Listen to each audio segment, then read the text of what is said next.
Hi, my name's Sharon Goodsell from the Department for Transport. I work in the Road Safety Division and I'm head of the Vulnerable Road Users team. That means that my team focuses on improvements for safety for older road users, for cyclists, for pedestrians and for motorcyclists primarily. Last year, the focus of my team was improving safety for pedestrians, cyclists and horse riders through an update to the Highway Code.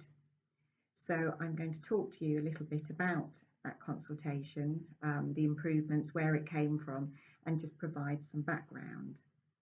So back in March 2018, the Department for Transport published their Cycling and Walking Investment Strategy Safety Review, Call for Evidence. That's some title. But what we were aiming to do was to gather information on how to tackle the safety issues that cyclists and pedestrians faced or perceived to face when travelling on our roads.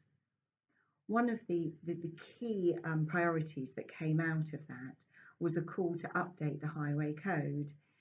So it was tasked to my team to review the guidance to improve safety for cyclists, pedestrians and horse riders, and with a specific reference around responsibility injunctions. We therefore created an expert stakeholder group consisting of road safety specialists and representatives from across the relevant industries. And it was with them that we then spent quite a few months reviewing the Highway Code and looking through all the rules to see where improvements could be made. Now, the Highway Code is made up of two types of rules. Some are must and must not rules, and they relate to legislation. So if you breach those rules, you're committing an offence. There's also the should and should not rules, or do and do not rules, and they're advisory. So breach in itself is not an offence, but it could be used in court when considering evidence in relation to driving or riding behaviour. So in order to do this review and actually to try and make a difference quite quickly, we did decide that we would only review the should not or do not rules, so the advisory rules. We felt that getting into the realms of changing legislation would just take far longer, and we wouldn't see those safety improvements that we'd like to see quite quickly. We also, because cycle safety in particular had already been considered through the cycling and walking investment strategy, we didn't look at broader cycle safety issues such as cycle helmets, high visibility clothing, cycle insurance or cycle training, these things that do crop up a lot in the world of cycle safety. So through our review of the Highway Code, there was three main areas that we consulted on, and we launched a consultation last year. It ran for 12 weeks and it closed in October.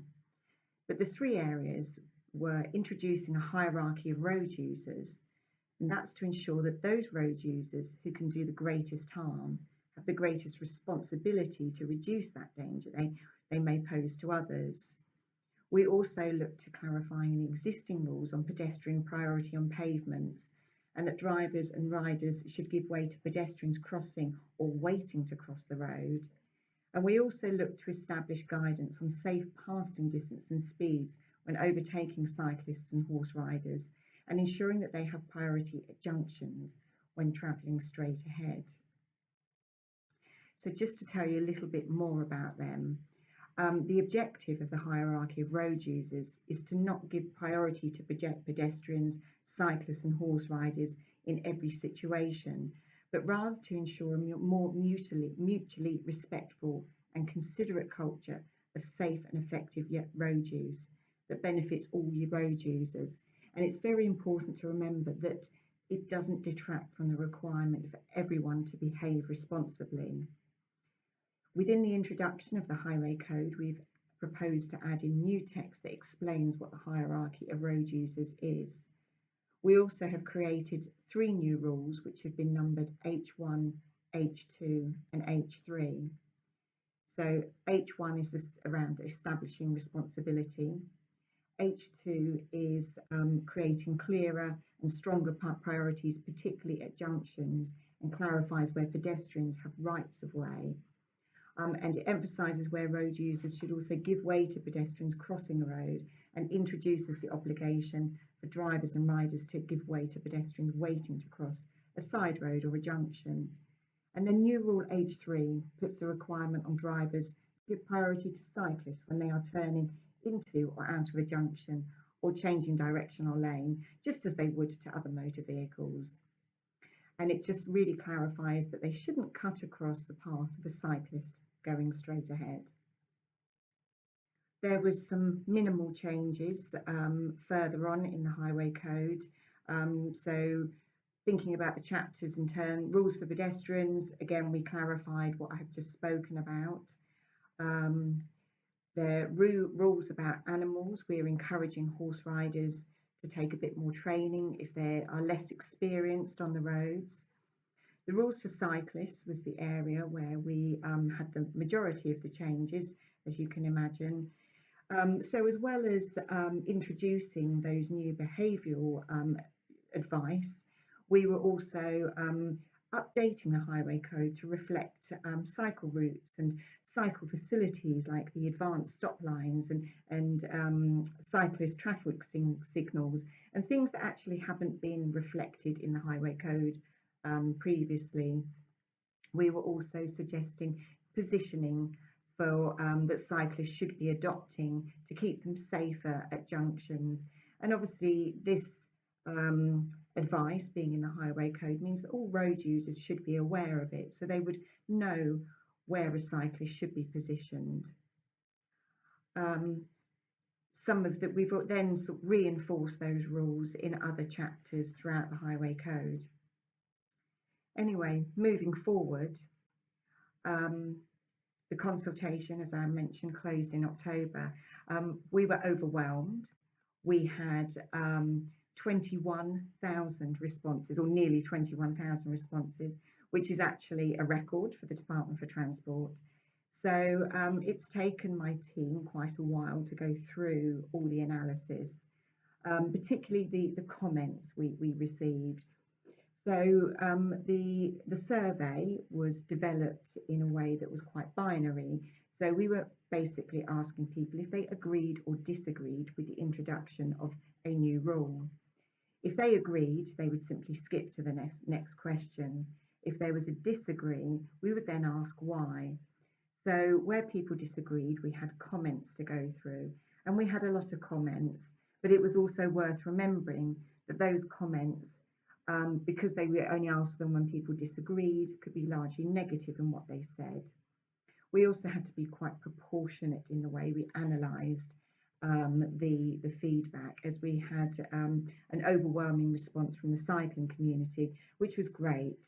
So there was some really good feedback, and thank you everyone who's listening who actually took the time to respond. I can't talk too much about the outcomes because we have yet to publish our consultation response document, but we're hoping to get that published very shortly, hopefully later this month, and that will provide more detail.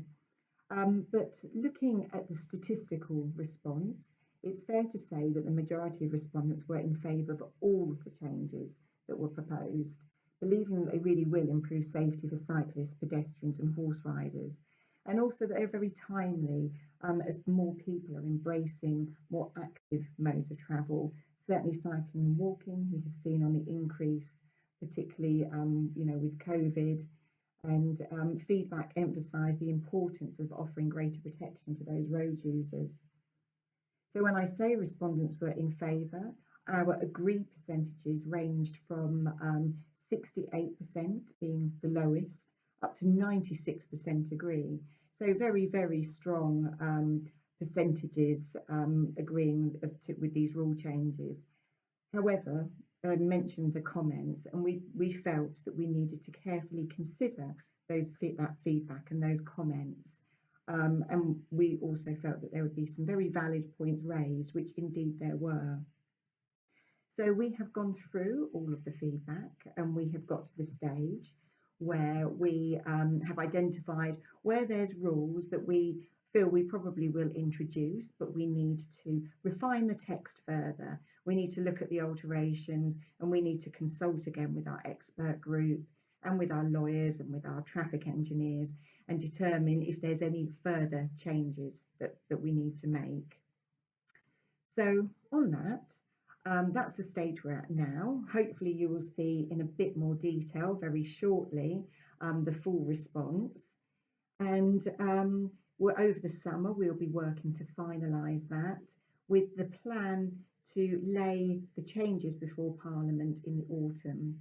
So all going well, we should see these changes actually in the Highway Code before the end of the year. And I do hope that you'll agree that they will make a difference to the safety of cyclists, pedestrians and horse riders. Thank you very much for listening.